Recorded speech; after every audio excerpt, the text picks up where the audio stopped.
함께 예배드리시는 우리 온 성도님들에게 하나님의 크신 은혜가 넘치시기를 주님의 이름으로 축원을 드립니다. 오늘 성경 말씀을 보시면 사도 바울이 그가 위하는 간절한 소원이 있는 것을 알 수가 있습니다. 그것은 바로 오늘 본문의 말씀 무엇입니까? 내가 복음을 위하여입니다. 그래서 우리가 오늘 본문의 말씀의 제목을 무엇으로 정했느냐? 한번 다 같이 따라 하십니다. 주의 복음을 위하여. 한 번 더 큰 소리로 주의 복음을 위하여. 시작. 주님의 복음을 위한다는 이 말씀 자체가 얼마나 귀하고 좋은지 우리는 모릅니다. 우리가 세상을 위하는 것, 또 어떤 유익을 추구하는 것, 또 남을 배려하는 마음에서 위하는 일들, 아주 유익한 일들이 많이 있습니다. 지금 우크라이나 땅에는 전쟁이 일어났습니다. 70몇 년 만에 유럽에서 일어난 전쟁이라 그러죠. 한 사람의 오판으로 인해서 많은 사람들이, 그 선량한 국민들이 죽어가고 있습니다. 그런데 다른 서방 국가의 많은 국가의 사람들이 지원금을 보내고 지원을 해서 거기 가서 자원을 해서 협력을 해가지고 그 나라 국민을 위해서, 그 나라가 독립을 유지하게 하기 위해서 막 협력하고 싸우고 배려하고 있습니다. 참 아름다운 모습이죠. 우리나라도 막 도와주고 싶으나 우리나라는 러시아와 중국과 이런 세력들과의 교역 관계가 있습니다. 그러다 보니 도와주는 건 당연히 우리나라도 유엔의 도움으로 말미암아 우리나라가 공산화가 되지 않고 이 독립 민주주의 국가를 유지하고 살잖아요. 그런데 그러다 보니 마음껏 도와주지 못하는 그런 부분이 있는 것도 참 안타까운 일이 아닐 수가 없습니다. 우리나라 무기들을 보낸다든지, 아니 이렇게 하면 훨씬 전쟁하기가 늘 텐데, 배려하는 마음은 있으나 참 여러 가지 얽히고 설킨 그런 관계 때문에 마음껏 협력하지 못하는 게 참 안타깝다라는 그런 모습이 보인다는 거죠. 참 배려하는 마음, 국가 간에도 참 이해하는 그런 일들이 많이 있습니다. 반드시 우리가 기도해서, 우리 성도들이 기도해서 그 나라의 평화가 찾아오고 이전보다도 더 강한 복음의 또 국가가 되기를 바라고, 아이러니하게도 그 우크라이나 대통령이 유대계라고 그래요. 유대계. 여러분도 들어보셨을 겁니다. 하나님은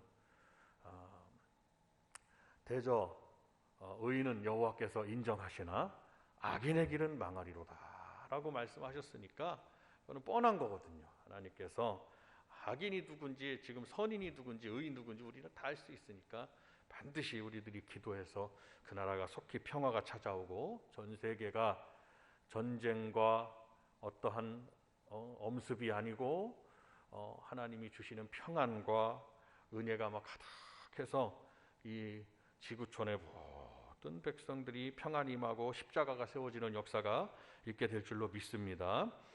아름다운 일들이 많이 있습니다.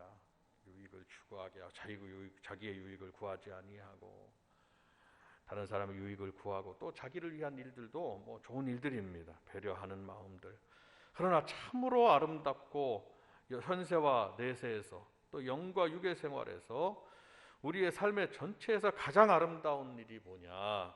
이것은 바로 복음을 위한 삶이라는 것을 우리는 오늘 생각하셔야 할 것입니다. 우리들이 복음을 위하는 삶을 사는 그 마음만을 가져도 복음이라는 게 무엇입니까? 복된 소리라는 것이죠. 그러면 성경을 통칭해서 이 복음이 무엇입니까? 바로 주님, 누구든지 주의 이름을 부르는 자는 구원을 얻으리로다라는 것에서 복음은 주님을 믿으면, 예수 그리스도를 구주로 영접하고 예수님을 믿으면 그 영혼이 구원을 받습니다라는 것이 복음이라는 것이죠. 소리를 들려주는 거예요. 우리의 신체 중에서 소리를 들려줄 수 있는 여러 가지 박수 소리도 있고 발소리도 있고 있겠지만 직접적으로 그 뜻을 전할 수 있는 소리는 입술이죠. 그래서 이 주의 복음을 위한다는 것, 구원을 받습니다, 예수님을 믿으면 구원을 받습니다라는 이 복음이 우리의 입술로 전해지는 건데, 이 복음을 위한 우리의 삶, 거기에는 우리의 입술이 전해지는 것뿐만 아니라 거기에 따르는 손과 발의 노력이 필요하고 우리 삶 전체에 이 복음을 전하는 데는 노력이 필요합니다. 근데 우리 성도들이 복음을 위하는 삶, 마음만 가져도 이는 복된데 우리가 지금 이 복음을 전하고 예수님을 전하고 그리고 주의 복음을 마음껏 전하고 이 복음을 위해서 또 교회를 세우는 일, 교회는 복음을 전하는 단체거든요. 교회는 복음을 전하는 공동체다. 그러니까 교회에서는 무슨 사회사업을 하거나 무슨 복지사업을 하거나 이거는 뭐 부수적인 어떤 좋은 일들을 펼쳐나갈 수는 있어도 교회의 궁극적인 목적은 십자가가 세워지는 누구든지 십자가의 은혜를 생각해서 교회 안으로 들어오면 그 영혼이 구원을 받게 하는 일이 교회의 사명이라는 것이죠. 교회는 복음을 위한 공동체입니다. 그래서 이 복음을 전파하는 일에 우리가 쓰임받는다는 것, 그리고 우리가 이 한 분 한 분이 삶 전체를 복음을 위해서 살아가야 된다는 것, 주님의 명령이고 우리의 삶의 목적인 줄로 믿습니다. 하나님이 원하시는 일이고 하나님이 명령하신 일이고 복음을 전파하는 일은 우리 성도들이 해야 될 우리의 삶의 최대의 삶의 목적인 것을 믿으시기를 바랍니다. 그러면 우리가 왜 복음을 위해서 살아야 하느냐? 복음을 위하여 사는 성도의 삶의 자세는 무엇이냐? 복음을 위해서 사는 성도에게 약속된 축복은 무엇이냐? 이 말씀을 세 가지로 요약해서 우리가 세 부분으로 요약해서 말씀을 듣고 함께 은혜를 받으려고 하는 것입니다. 그러면 우리가 왜 복음을 위해서 살아야 되느냐? 이는 첫 번째로 하나님의 명령이기 때문입니다. 한번 따라하십니다. 하나님의 명령. 시작. 우리 모두에게 하나님께서 우리 주님께 주신 명령. 마태복음 28장 20절에도 뭐라고 나와 있냐? 이는 성경의 대위임령의 말씀이라고 해서 위임이라는 건 무엇입니까? 위임이라는 건 맡긴다라는 뜻입니다. 대위임이다. 이 말씀은 가장 크게 성도들에게 맡기신 주님의 명령의 말씀이다라는 것입니다. 그러므로 너희는 가서 모든 족속으로 제자를 삼아 아버지와 아들과 성령의 이름으로 세례를 주고 내가 너희에게 분부한 모든 것을 가르치고 지키게 하라. 보라, 내가 세상 끝날까지 너희와 항상 함께 있으리라. 오늘 본문의 말씀의 세 부분에 관한 세목적인 부분의 말씀에 집약된 성경 구절입니다. 그러니 하나님의 명령이기 때문에 우리 성도들은 복음을 위해 살아야 됩니다. 이제는 나는 믿음은 믿음대로 가지고 있고 내 삶은 내 삶대로 살아가겠습니다가 아니라 주님 안으로 들어와서 주님의 제자가 되고 주님의 하나님 천국 백성이 되고 하나님 나라의 친백성이 된 이상 하나님의 복음을 위해 살아야 되는데 이는 선택이 아니라 하나님의 명령이기 때문에 저 러시아 군인들이 그 나라의 지도자가 가라고 하니까 가고 오라고 하는 거 오는 것뿐이지 군인이기 때문에 그래서 보도를 들어보면 자기가 알지도 못하게 와서 그래서 그 젊은 군인들이 젊은이들이 가서 전쟁을 하고 있단 말이에요. 뭐 포탄을 거기다 쏘고 뭐 지도자들은 알겠지만 모른단 말이에요. 그런데 왜 거기 가서 그러고 있습니까? 자기가 원치 않는 병사들이 대부분이라는 겁니다. 그럼 왜 그러겠습니까? 명령이기 때문이죠. 그런 명령은 더 듣지 않아야 되지만 자, 명령이라는 그 자체의 말씀은 명령은 따라야 된다는 것이죠. 하나님의 명령이니까. 그러면 하나님의 명령이니까 따른다. 이것을 성경에서는 순종이라고 그랬고 하나님의 명령을 못 따르겠습니다 라는 말씀을 불순종이라고 했어요. 그런데 성경은 뭐라고 그랬느냐? 하나님의 명령은 계명이고 진리이기 때문에 하나님의 말씀이기 때문에 하나님은 실수가 없으신 하나님이시기 때문에 하나님의 명령은 완벽하다 이 말이에요. 대국의 지도자가 명령을 내렸는데 그 지도자는 사람이기 때문에 명령이 완벽하지 않잖아요. 그래서 저 지탄을 받고 생각대로 일주일 만에 다 점령할 줄 알았더니 자꾸 말씀드려 죄송하지만 우리가 지금 우리나라도 굉장한 위험에 처해 있으니까 우리가 더 기도하자는 의미에서 말씀을 드려봅니다. 오판할 수 있단 말이에요. 그런데 하나님의 명령은 우리가 왜 순종해야 되느냐? 하나님의 명령은 나에게 지금 내가 생각해서 이것이 유익인지 불익인지 알 수 없고 어려운지 쉬운지 알 수 없고 내가 생각해서 하나님의 의중을 알 수 없을 뿐이지 하나님의 명령은 오점이 없기 때문에 하나님의 명령은 성경에서 무조건 순종하기를 원하신다는 말씀이에요. 그래서 사무엘 선지자가 사울 왕에게 뭐라고 그랬느냐? 이번에 아말렉과의 전쟁에서 모든 생명체는 다 죽여라. 이것이 하나님의 명령이었습니다. 사람을 비롯해. 그런데 그 사울 왕은 자기가 생각해서 그 명령을 반쯤 지켰다라고 생각이 들어갑니다.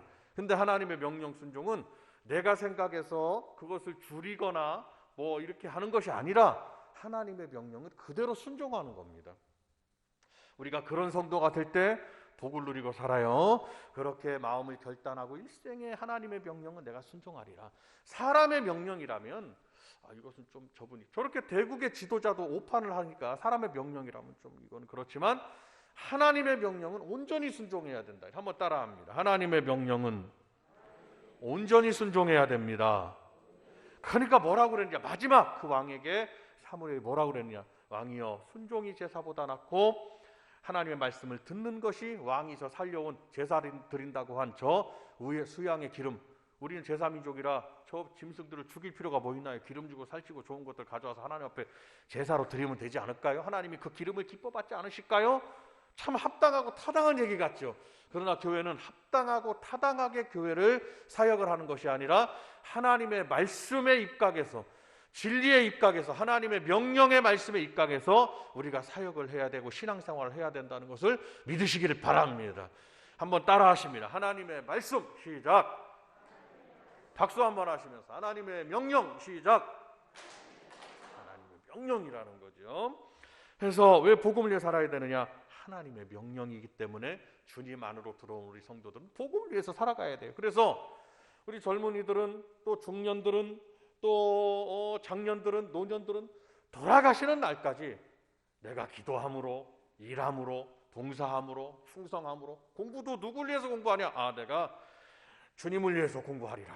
내가 훌륭한 사람이 돼서 주의 영광을 나타내고 많은 사람들에게 내가 어떤 지위가 있다든지, 그러면은 뭐 어떤 높은 지위에 있다 그러면 그 지위에서 부하 직원들에게 하나님의 복음을 전하면 복음이 전파될 것이고, 또 낮은 지위에 있어도 많은 사람들에게 하나님의 사랑을 전할 수 있고, 복음을 위한 삶이라는 것이 얼마나 아름다운 삶이냐. 이것은 선택이 아니라 이것은 반드시 해야 되는 우리의 의무라는 것을 기억하시기를 바랍니다.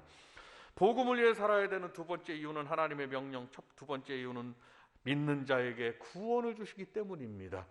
그래서 또 이르시되 너희는 온 천하에 다니며 만민에게 복음을 전파하라. 마가복음 16장에도 주님이 말씀하신 위임령의 말씀이 있어요. 그런데 마태복음 28장의 말씀과 마가복음 16장의 말씀은 같은 맥락의 말씀인데 마가복음의 말씀은 조금 축소되어 있지만 같은 의미를 가지고 있어요. 복음을 전파하라. 믿고 세례를 받는 사람은 구원을 얻을 것이요 믿지 않는 사람은 정죄를 받으리라. 그래서 복음을 전하는 주의 백성들에게 하나님께서 구원을 주시기 때문에, 그러니까 우리가 월화수목 금토의 삶은 나의 삶을 위해서 살아가지만 나의 일주일의 삶 자체도 주님을 위한 삶이어야 돼. 그 목적이 주님을 위해서 살아가는 삶이라고 우리가 생각하고 살아갈 때 열심히 살아갈 수 있고, 늘 주님의 일들을 이루어갈 수 있는 주의 일꾼이 될 수 있고, 우리의 삶 속에서도 열매를 맺을 수 있고, 하나님의 성령의 감동을 받을 수 있고. 언제 아멘 하시려는지 좀 계속 한번 좀 해봐야 되겠습니다. 하나님께서 우리를 도와주시며 일주일 동안 살면 나를 주일날 예배드리면 가서 이제는 나를 위해서 사는 이것이 아니라, 주일날 예배드리는 것은 하나님께 모여서 나의 일생의 삶의 월화수목 금토도 내가 주님을 위해서 살아가는데, 그러면 한 가정도 그리고 한 개인의 삶도 일생에 믿는 그 순간부터 주님을 위해 살아가는 삶, 주일날 예배는 그 성도들이 모여서 하나님을 높이는 예배의 시간. 그러니까 우리는 어찌 보면 주의 복음을 위해 사는 성도들은 월화수목 금토일 우리가 날마다 숨쉬는 순간마다 주님을 위한 삶이 될 때 하나님이 그 성도를 어찌 기뻐하시지 않으시겠습니까? 그러니까 주의 복음을 위한 삶, 왜 복음을 위해 살아야 되느냐? 그런 성도들에게 결국에서 하나님께서 주시는 것은 그 성도가 복음을 위해서 사는 성도가 구원을 받게 된다는 것을 꼭 기억하시기를 바랍니다.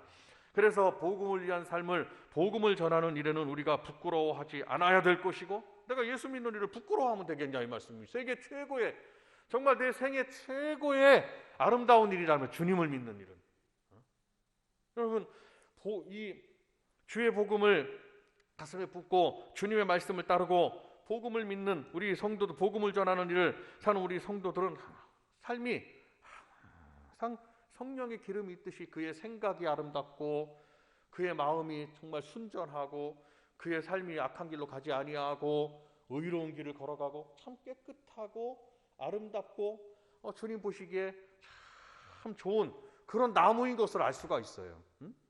그것이 얼마나 아름다운 성경이 말씀하시는 우리 성들의 모습이 아니겠느냐라고 생각을 해봅니다. 부끄러워서도 안 되고, 그리고 복음을 위해서 또 게으름을 가져도 안 됩니다. 더 열심히 기도하고 열심히 예배하는 성도가 되고 하나님을, 우리 주님을 기쁘시게 하는 성도가 되면 그 복이 다 누구에게 오느냐? 다 나에게 온다는 것을 기억하셔야 합니다.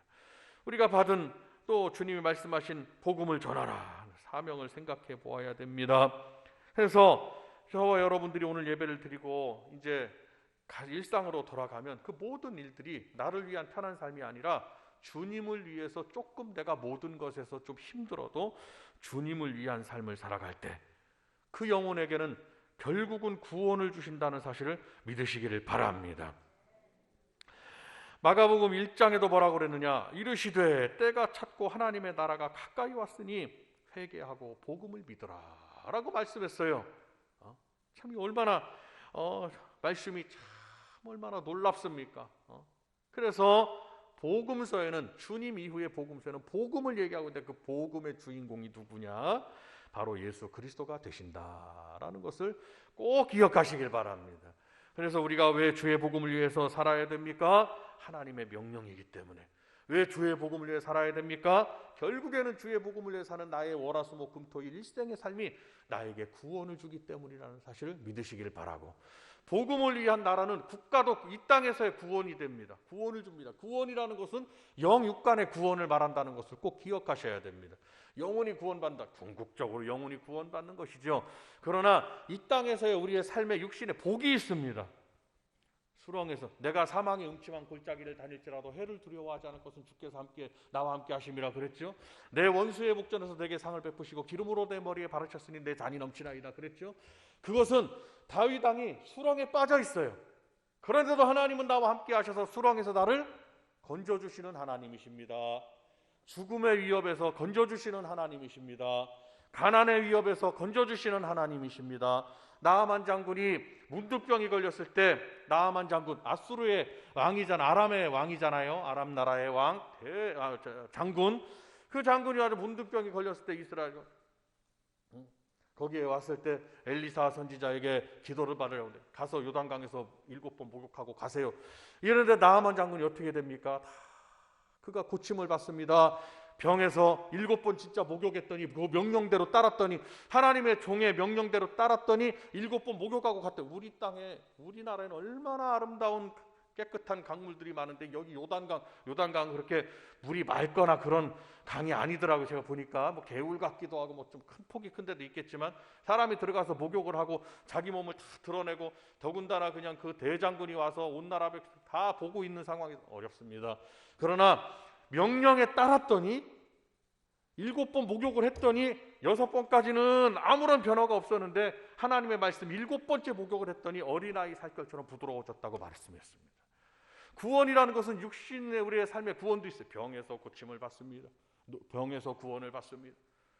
어려운 환경에서, 어려운 상황에서 구원을 받습니다. 구원이라는 것을 그렇게 자기가 한번 생각해보는, 궁극적으로는 우리의 마지막에 지옥 갈 나의 영혼이 천국으로 간다라는 구원이 있다는 것을 믿으시기를 바랍니다.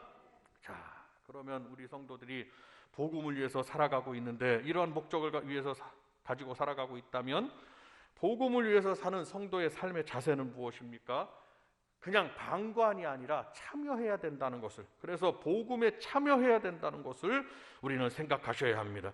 사도 바울은 뭐가 말합니까? 내가 복음을 위하여 모든 것을 행함은, 이렇게 말했습니다. 오늘 23절을 다시 우리가 한번 읽어보십니다. 본문의 말씀입니다. 복음을 위해서 사는 성도의 삶의 자세가 거기 나와 있습니다. 23절 시작. 내가 복음을 위하여 모든 것을 행함은 복음에 참여하고자 함이라 라고 말씀했습니다. 모든 것, 복음을 위해서 모든 것을 행해요. 그 모든 것을 행하는 것이 무엇입니까? 그냥 나에게 주어진 교회의 모든 일들을 나는 못하겠습니까? 다가 아니라 주여, 나는 부족하지만 나는 주의 종이오니, 마리아처럼 나는 주의 여종이오니 주의 말씀이 내게 이루어지길 원합니다 하면서 겸손한 자세로 나의 모습을 주님 앞에 나를 올려드리는, 제단 앞에 산제사로 제물로 올려드리는 성도가 될 때 그것이 복음에 참여하는 일이 아니겠느냐라는 것입니다. 그러니까 여러분, 주님이 부르시는 그날까지 우리는 주의 복음을 위하여 모든 주의 사역에 참여하는 여러분들이 다 되시기를 바랍니다. 이는 주의 일들을 열심히 하는 자가 돼야 된다. 나는 어려서 못하고, 나는 바빠서 못하고, 나는 없어서 못하고, 나는 연약해서 못하고, 나는 부족해서 못하고, 나는 힘들어서 못하고, 뭐 이것이 아니라, 나는 나이가 많아서 못하고, 이것이 아니라 주여, 갈렙의 믿음의 사람 갈렙의 고백을 여러분 잘 생각하셔야 됩니다. 내가 80세가 되었지만 아직도 나는 병기를 들을 수 있고 나는 나가서 싸울 수 있으니 나를 전쟁에 내보내 주소서 여호수아 말을 하지 않아요? 그죠? 나에게는 힘이 있습니다. 80세 노인이 뭔 힘이 있겠습니까? 힘이 있었는지는 모르지만 나이는 절대로 무시를 못하겠더라 이 말이죠. 40대, 50대, 60대 여러분도 그러시잖아요. 근데 80세 노인이 뭔 전쟁이 있어? 근데 이스라엘은 법이 있어요. 전쟁에 나가서 싸움에 참여할 수 있는 이스라엘은 모병입니다. 모병인데 20세부터 60세까지 나가서 싸운다는 거예요. 그 60세가 지나면은 이제 전쟁에 나가면은 싸울 수가 없는 사람들. 갈렙은 나는 힘이 있으니까 나를 내보내달라고 이러지 않습니까? 그러니까 우리는 주님이 부르시는 그날까지 여러 가지 상황에서 주의 일에 참여하리라 라는 복음의 일에 참여하는 성도가 바로 복음을 위하여 사는 성도의 삶의 자세라는 것을 꼭 기억하시기를 바랍니다. 두 번째는 모든 복음의 일에 참여해. 그럼 어떻게 참여하느냐? 전심전력을 다해야 된다는 것을 말씀하고 있습니다. 오늘 24절의 말씀입니다. 오늘 23절과 24절의 말씀, 이 말씀을 드리기 위해서 지금 이 말씀을 드리는 겁니다. 24절을 함께 큰 소리로 읽으십니다. 시작. 운동장에서 다름질을 하는 자들이 다 달릴지라도 오직 상을 받는 사람은 한 사람인 줄을 너희가 알지 못하느냐? 너희도 상을 받도록 이와 같이 다름질하라. 아멘. 달리기를 해요. 그러면 우리가 운동회 때로 달리기를 하고 교회도 뭐 이제 무슨 체육대회를 한다. 그럼 운동회 하잖아요. 교인체 달리기를 합니다. 그러면 다 상을 드리는 게 아니라 1등 주고 2등 주고 3등 주고, 여기 지금 그 말씀을 하는 거예요. 그러면은 내가 1등을 하기 위해서는, 내가 상을 받기 위해서는 열심히 달려야 되는 거 아니냐? 전심으로 전력을 다해야 되는 것이 아니냐? 그러면 복음을 위해 사는 성도의 삶의 자세는 전심과 전력을 다해야 된다라는, 그것을 뭐라고 그러느냐? 성경은 충성이라고 한다는 것을 믿으시기를 바랍니다. 다 같이 박수 한번 하면서 충성, 시작. 충성을 다하라 이 말이에요. 충성. 지금 오늘 내가 말씀을 듣고 내가 충성을 다하고 있느냐? 주의 일에 전심전력 충성을 다하고 있느냐? 아니면 그냥 수수방관하고 있느냐? 여러분, 수수방관하거나 아니면은 전력을 다하지 않거나 그것은 중직이 될 수가 없습니다. 아무리 교회에서 일꾼을 뽑으려고 하고 뭐 장로를 뽑고 뭐 뽑으려고 해도 뽑을 수가 없습니다. 1000명이 10,000명이라도 그런 성도들이 없으면 뽑을 수가 없다 이 말씀이에요. 무리가 됩니다. 무리. 그릇이 되지 않은 자를 그 자리에 세워놓으면 무리가 된다 이 말씀이에요. 거치는 자가 됩니다. 주의 일에 거치는 자가 되고 하나님의 종의 사역에 거치는 자가 되고, 반드시 그의 직분이 그에게 복이 되는 것이 아니라 그에게 화가 된다는 것을 아셔야 되는 거예요. 세울 수가 없는 거예요. 자, 그래서 우리 성도들은 충성을 다하는 자, 누구에게 충성을 다하느냐? 목사에게 충성을 다하라는 말이 아니에요. 우리는 그 충성의 대상이 정해져 있습니다. 누구에게 충성을 다하느냐? 바로 우리의 주님이시라는 겁니다. 주님에게 충성을 다하라. 다 같이 한번 따라 하십니다. 주님에게 충성을 다하라. 시작. 사도 바울도 오직 주만 바라보나이다. 성경은 구약과 신약이 교차가 돼 있어요. 서로 물려 있습니다. 서로 주님께 충성을 다, 오직 주님만 바라보면서 주님께 충성을 다해야 된다는 거예요. 자, 그러면 오늘 본문의 말씀 27절, 본문의 밑에 말씀 27절을 한번 더 읽으십니다. 세 번째 이유가 나옵니다. 오늘 복음을 위해서 사는 성도의 삶의 자세의 세 번째 모습입니다. 27절 시작.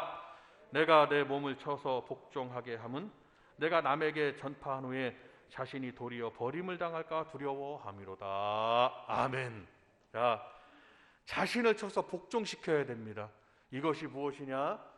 자기가 아름답게 하나님 앞에 쓰임을 받는데 자기가 자고하거나 자만하거나 자기 자신을 믿음으로 지키지 못하면 여태까지 남에게는 복음을 다 증거하다가 마지막에 나는 버림을 당할 수가 있다는 것을 생각해야 된다는 것입니다.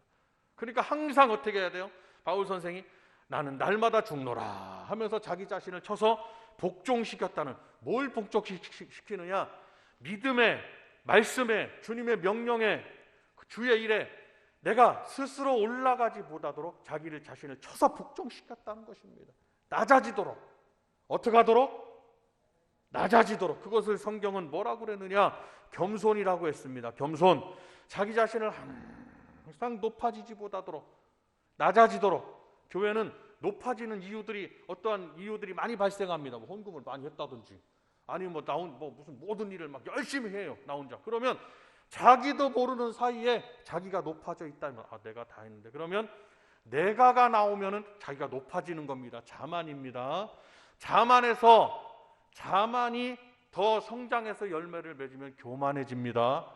버림을 당한다, 이 말씀이에요. 성경은 그런 사람들이 많이 있어요. 그래서 내가 하나님 앞에 얼만큼 물질을 드리든지, 얼만큼 주의 봉사를 하든지 충성을 하든지, 나는 주님을 위해서 한 일이고, 그리고 이 모든 것은 다 하늘의 창고에 쌓아놓는 것이다 라고, 이 땅이 아니라 저 하늘을 바라보셔야 된다, 이 말씀입니다. 복은 땅에서 올라오는 것이 아니라 우리에게 이 땅에서의 삶의 복과 영원한 복은 하나님의 나라에서 나에게 위에서 내려온다는 것을 꼭 기억하셔야 돼요. 그러니까 내가 하나님 나라의 일들을 위해서 복을 누리기 위해서, 영육간의 복을 누리기 위해서 충성을 다해서 하늘의 창고에 쌓아놓는 여러분들이 되시기를 바랍니다. 마지막으로 복음을 위해서 사는 성도에게 약속된 축복을 한번 생각해 봅니다. 그랬더니 뭐라고 합니까?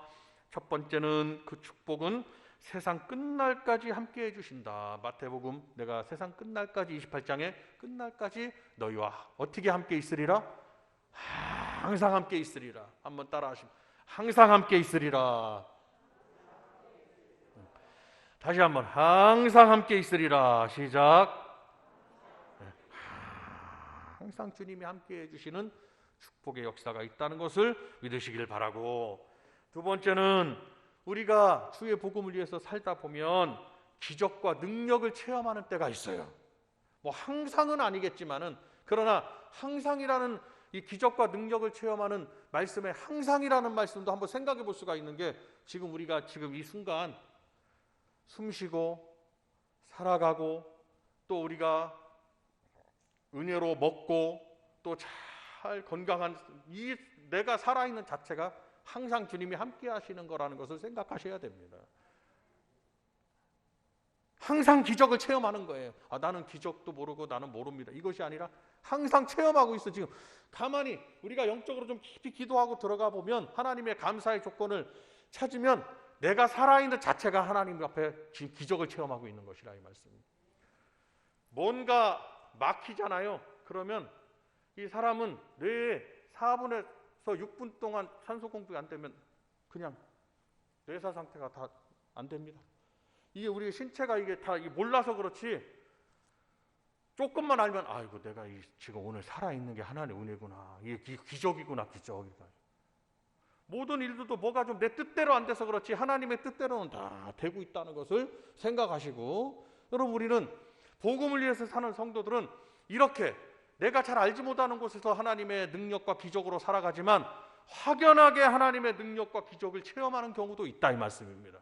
막 기도가 이루어진다든지, 뭐가 막 안 되는 일이 된다든지, 막 암병이 막 떠나간다든지, 금방 죽을 수밖에 없는 사람이 아직까지 살아있다든지, 그런 역사들이 복음을 위해 사는 성도들은 체험할 수 있다는 것을 꼭 기억하시기를 주님의 이름으로 축원을 드립니다.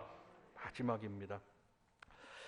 빌립보서 3장의 말씀함 같이, 이도 바울 사도가 빌립보 교회 성도들에게 말씀하는 겁니다. 자주장사 루디아가 중심으로 세워진 교회죠. 빌립보 성입니다.